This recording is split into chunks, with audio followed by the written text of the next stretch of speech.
Hi guys, welcome back to the Daily Dreamer. All right, so I have been having some serious dreams lately. I'm just going to go ahead and get started because this one was interesting. All right, so I wake up, come to, and I'm standing in front of a house. Boy, do I love my houses and my dreams. I'm super excited. It's a big house, but for some reason I've got an off feeling. And as I approach the house, I notice that I've got my entity, my guide, whoever is always there in my dreams, that always wants to be there when the situation is a bit off. So I'm comforted by that feeling, which kind of gives me almost more of a bravery thing, like, oh, well, I've got him with me, so I'm good. So I continue into the house, and as I get into the house, I notice that there is someone that is familiar to me in this realm. They are standing with their back turned to me. I call out to them. They don't answer. I say their name once again. They don't answer. They just start to move. And I kind of look over at my guide, and my guide just gives me this lovely smile of just pure compassion, but almost as if, after you, my dear, that kind of a smile. And so I just followed her. She goes into like a room, and in this room, it seemed like this house was, from the outer appearance, just a normal house. When you got into the house, it was like a carnival. And so I followed her into the room, and when she gets into the room, it's a game. And it's a game where you're throwing knives or hatchets or something, and she's throwing them, and she's just angry about something. I mean, she's just, the way she is throwing them has got some serious intent behind it. I look over the gentleman who is, in charge of the game, and he's looking at me, and he's got this grin, and I don't like the grin. There's something off about him. In fact, there's just something off about this house, and my guard is up, and I watch her, and as I watch her, she's just getting more and more angry, and he is conveying thoughts to her, yet he won't let me share those thoughts. It's a game just for her. So at one point, she starts crying, and she just leaves. She comes back out. She goes into another room. It was one of the food, elephant ears, funnel cakes, all the good carnival stuff. She just starts eating. She takes something. She leaves. She goes into yet another room. This room happened to be one of mirrors. We all know what mirrors do, right? So she goes in there, and she's got her food. She looks. She sees herself. She does not see me in the back, which is interesting because I was right behind her. She should have been able to see me, but she only saw her. And then she starts just going nuts. She starts getting angry, crying, screaming. Just throwing things, trying to break the mirrors. The mirrors are not breaking.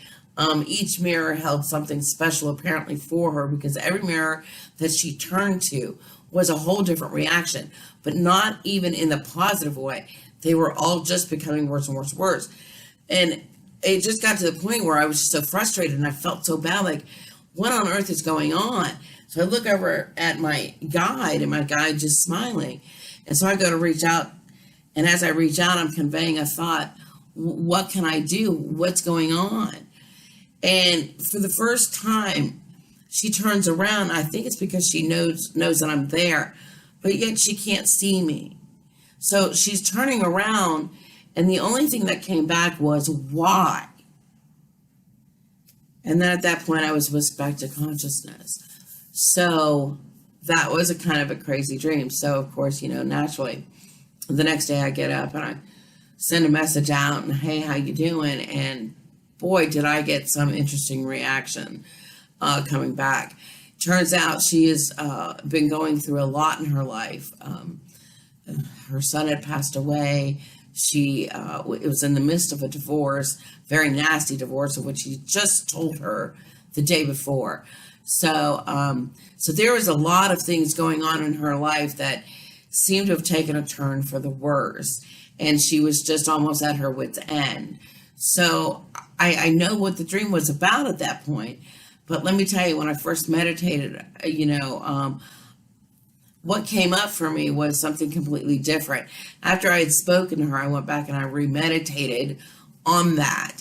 And I tell you what came up for me. Folks, stay tuned. You'll love it. Well, I went into a meditation after I consoled her. I sat there and I spoke with her for the longest time. I heard her concerns. She was frustrated and saddened over the fact that she never thought that she could actually financially take care of herself.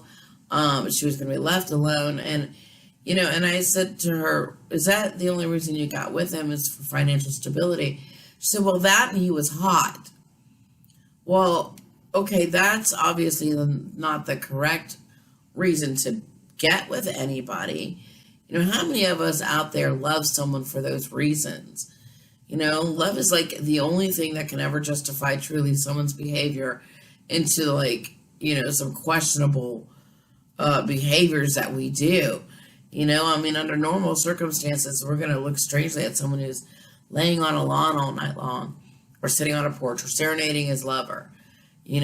We get with people because why? Because we love them. But what is love?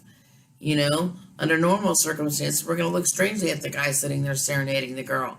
But then when we find out why he's doing it, well, now that behavior becomes acceptable, even somewhat admirable. Because of course in the pursuit of love, we do many strange things, and it's always acceptable, right?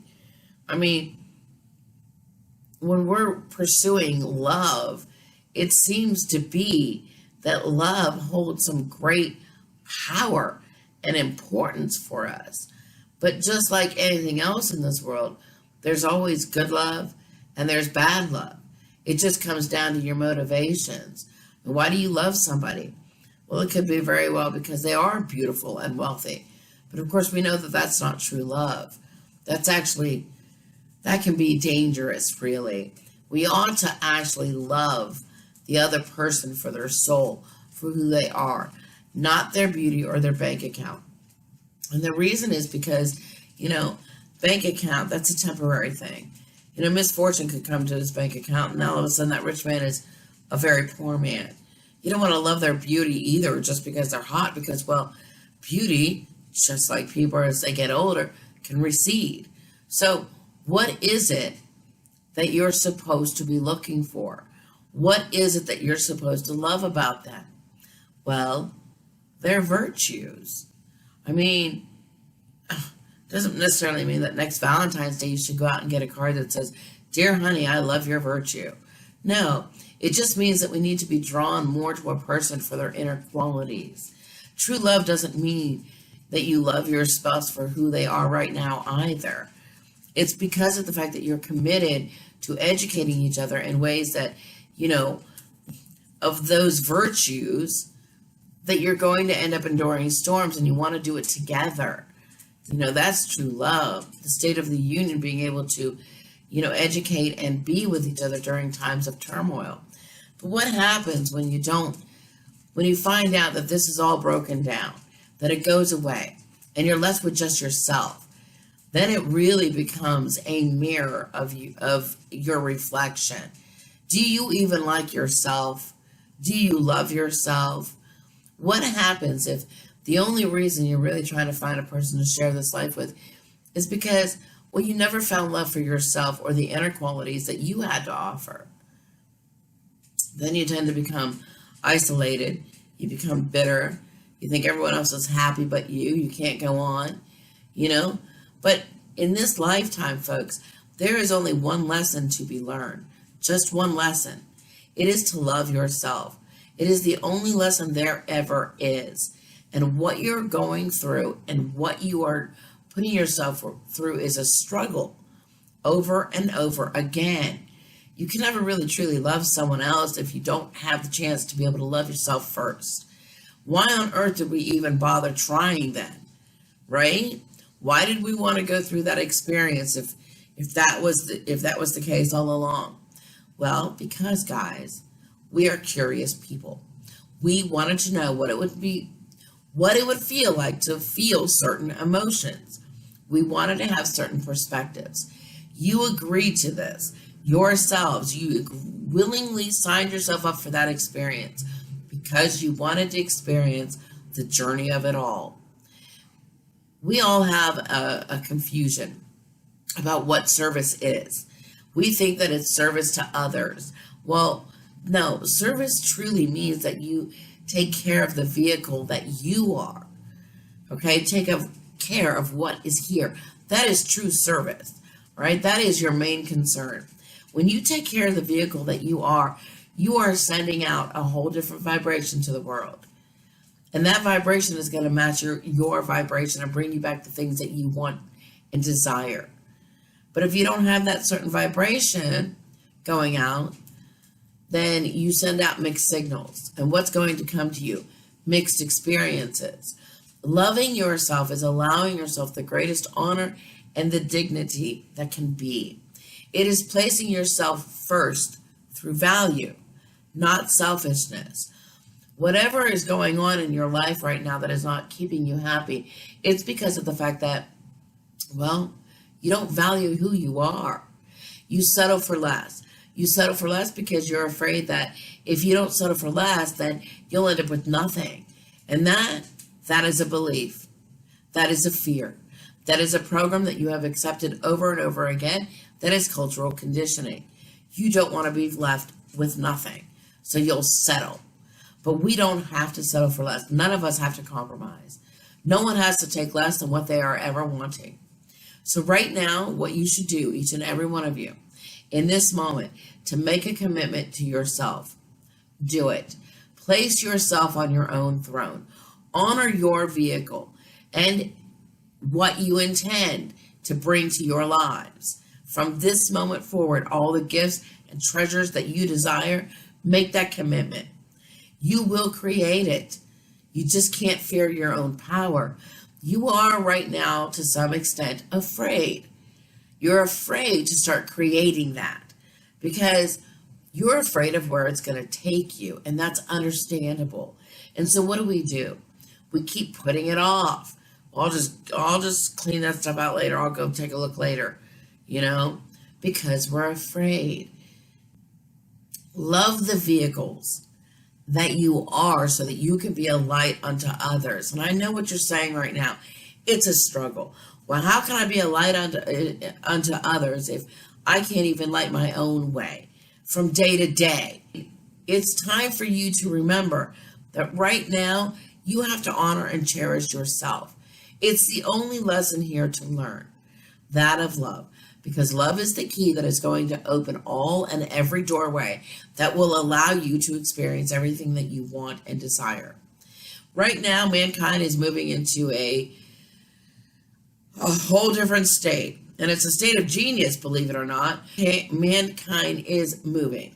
The time right now is so accelerated. The energies are so vast. They are coming through. And that is why many of us right now are having difficulties in our personal lives. Because it's coming in, it's winging from every different direction. Whatever it is that you are utilizing to stop yourself from growth, it is smacking you in the face right now. These changes are happening because it's time for you to take a look inward. This is why some are experiencing diseases, discomforts, because there are changes that have to be made.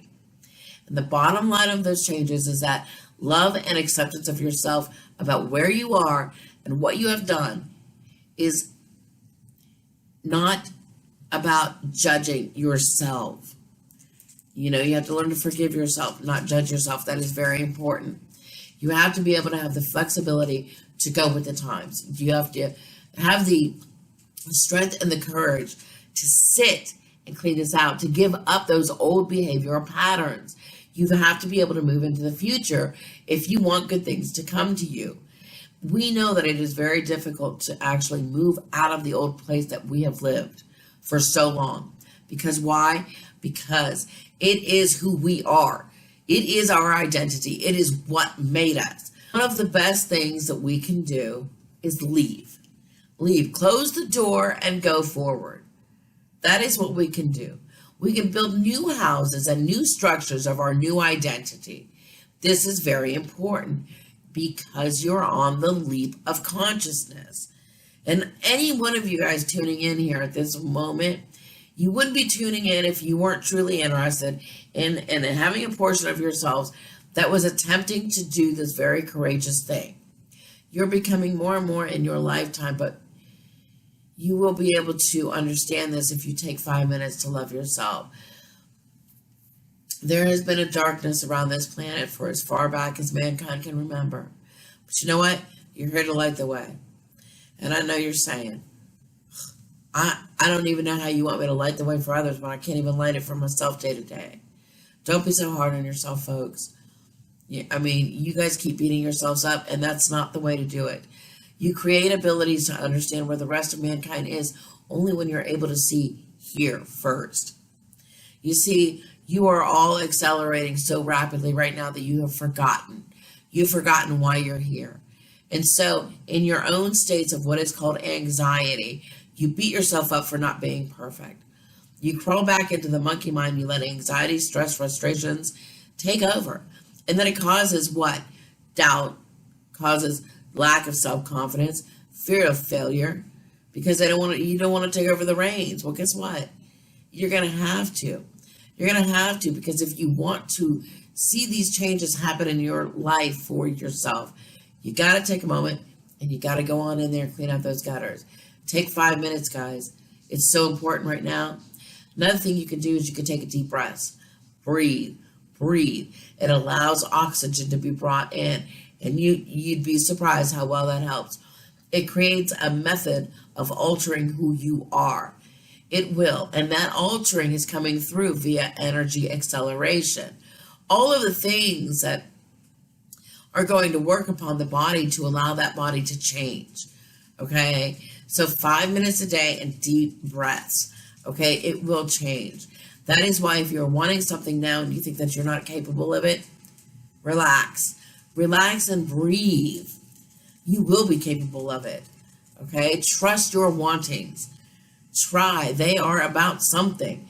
The capabilities will follow once you take a moment to change your mindset. If you can get out of the monkey mind of doubting yourself and self-loathing, boy, good things are ahead for you. When you dig out those sewers and those gutters, you are doing a self-examination. You are giving an understanding of where humanities are and where they come from now and how they hold themselves in difficulty. Because you'll be able to see yourself holding yourself in difficulty in a very balanced state. So it's going to, by default, be able to make you have compassion to see what's going on out there in a whole different light. These are all lessons involved in loving yourself. And when you are finding yourselves in the sewers or in the gutters, say to yourself, well, isn't it interesting that I'm here again? I guess I must be having to clean out the garbage. You know, if I am in the sewers, there must be more cleaning that has to go out. Let me just go ahead and take care of that. Okay? And by doing that, you're bringing the light back in to a portion of yourself that you never wanted to go in. That never had light. And what does that do? It opens for new experiences. You look around, you see, what is it that you are doing? What are you doing? Are you doing it without judgment? Are you entering in that feeling mode? Because that's what you're doing when you go on in there and clean it out. You're entering a feeling mode. And that's what it's all about. It's in the feeling mode and not the judgment mode. Two different feelings, two different things going on there, folks. Learning to balance those feelings. When you are in the feeling mode, there is very valuable information that is there for you. It's right at the threshold, right at the doorway. So enter that feeling mode and go on down there and clean it out. It's right there in front of you. The answer is, you judge all day long. You judge your feelings, you judge other people, but what you should do is say, oh, okay, I'm back here again. I know that I'm here because I obviously need to learn from this. I need to understand this growth. What is it that I need to know? Take a moment and relax wherever you're at. Be easier on yourself. You are attempting to do your homework, that you can move and affect others because you're going to be able to be balanced in a way that you have the compassion to work with them. So now you can say, I know I have been here. The greatest teachers are the ones that have experienced it. And they're the ones that are able to see those people running out there in chaos and craziness with compassion and say, you know what? I've been there. Let me go ahead and help you out. All right? Be easy on yourself. When those feelings get stirred up inside you, and it seems like all they want to do is just steamroller you back down, say to yourself, these feelings are my teachers. I will not be afraid of them. They have something that they want to show me, and I'm going to learn from them. I'm going to change.